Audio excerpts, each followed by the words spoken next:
in its simplest and bluntest terms, is that even nations that are friends are bound to have disputes. If those disputes are not settled by negotiation, the only alternative left is to settle them either by force or by law.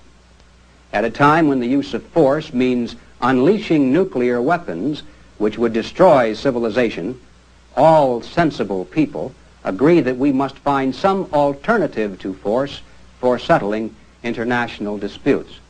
Now that's really an incredible statement, because in passing we should keep in mind that law also is force.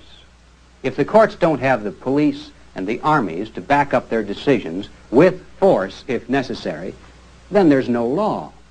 Law is force, legalized. And so, with this reality in mind, Mr. Nixon's statement continues. There are some today who believe that the prospect of the use of atomic weapons to settle international disputes is so terrible that we should set up a new all-powerful world organization which would have jurisdiction over disputes between nations. I disagree with this approach. I believe that rather than setting up a new international institution, we have to begin to use the one we already have. And then Vice President Nixon continues in his statement and concludes with strong assurances that we have nothing to fear and much to gain by repealing the Connolly Amendment. The international institution we already have, of course, is the United Nations. Most Americans good-heartedly accept the UN as a kind of farcical debating society. But I can assure you that the grand designers have other thoughts and plans. The May 1964 issue of the official UN Monthly Chronicle contains these glimpses into the future through the eyes of Secretary General U Thant. If we are to make the next step toward world authority and then onward to world government, it will be by the growth in authority and prestige of the United Nations and the International Court. Some form of regulatory international machinery of government in the true sense of the word is required. Such an authority cannot merely consist in a paper constitution and must be based in a certain degree of power. Well, a certain degree of power doesn't sound very menacing, but just how much power would it take to make the vision of a world government come true? Well, obviously, it would take whatever amount is required to be superior to that of any political subdivision beneath it. It would have to be so powerful that no nation could be able to challenge it without risking nuclear annihilation at the hands of the UN Army. But of course, if that happened, no one could possibly object, because it wouldn't be called an act of war. It would be a peacekeeping maneuver by a peacekeeping force, and the mushroom cloud would rise from a peacekeeping bomb. Now, I know this must sound fantastic to some of you, so let's get back to the record. In 1961, the State Department published Document 7277, a booklet entitled Freedom from War, and the subtitle explains what it really is: the United States Program for General and Complete Disarmament in a Peaceful World. Now, this was our proposal submitted to the General Assembly of the United Nations for disarming and transferring to the UN complete control over our atomic weapons, our missiles, and our national Army, Navy, and Air Force as well. Everything except what we might need for a limited internal police function. Now, after 18 pages of detailed proposals, we finally discover in plain language the ultimate goal of our disarmament program. And this, ladies and gentlemen, is a direct quote. Disarmament would proceed to a point where no state would have the military power to challenge the progressively strengthened UN peace force. Well, of course, 1961 was a long time ago. And it's true that State Department publication 7277 is no longer our official position on disarmament. It was replaced by this one, Arms Control and Disarmament Agency publication number 4, General Series 3, and as you can see, it's entitled Blueprint for the Peace Race. On page 33, we find the new position.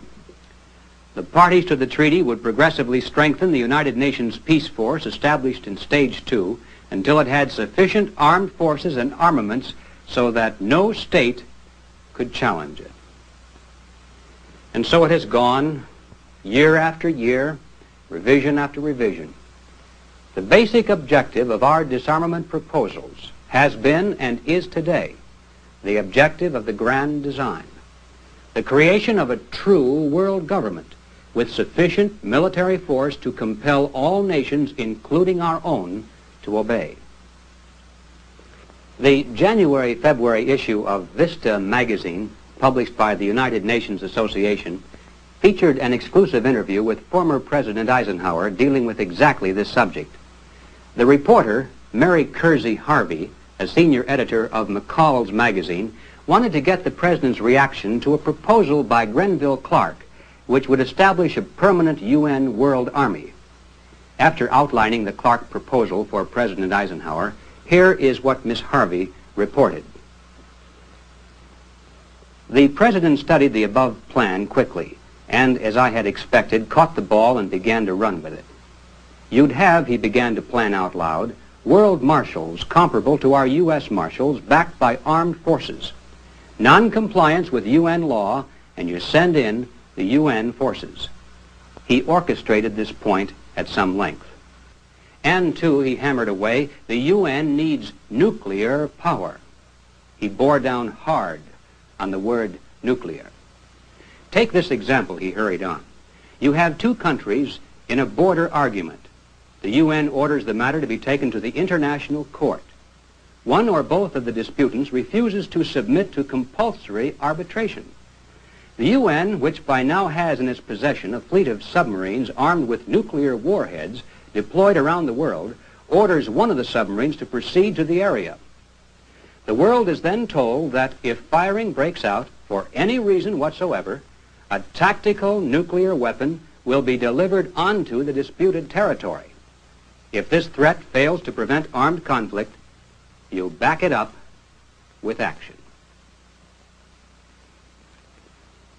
And that, ladies and gentlemen, is the grand design for preventing nuclear war.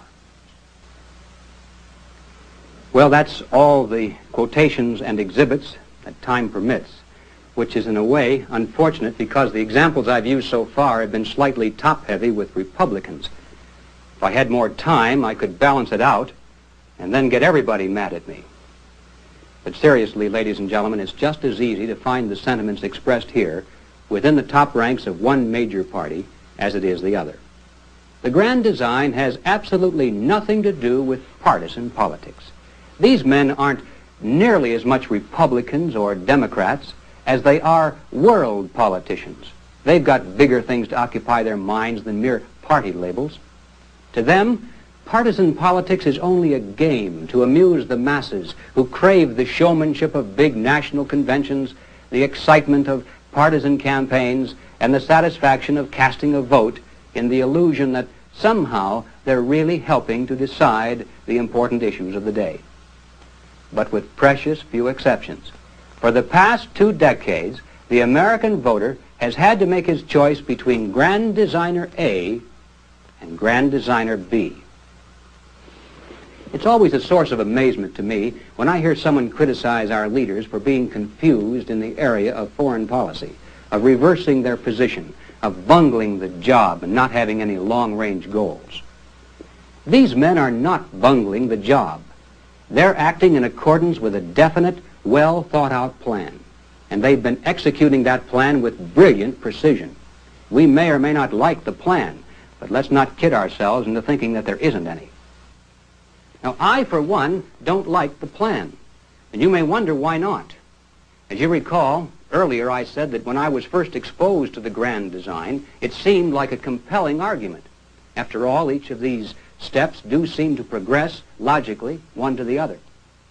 So, having taken this much time merely to expound and explain a point of view which I no longer accept, I think the least I can do now is to offer the reasons for having changed my mind and to expose what I consider to be the fatal flaws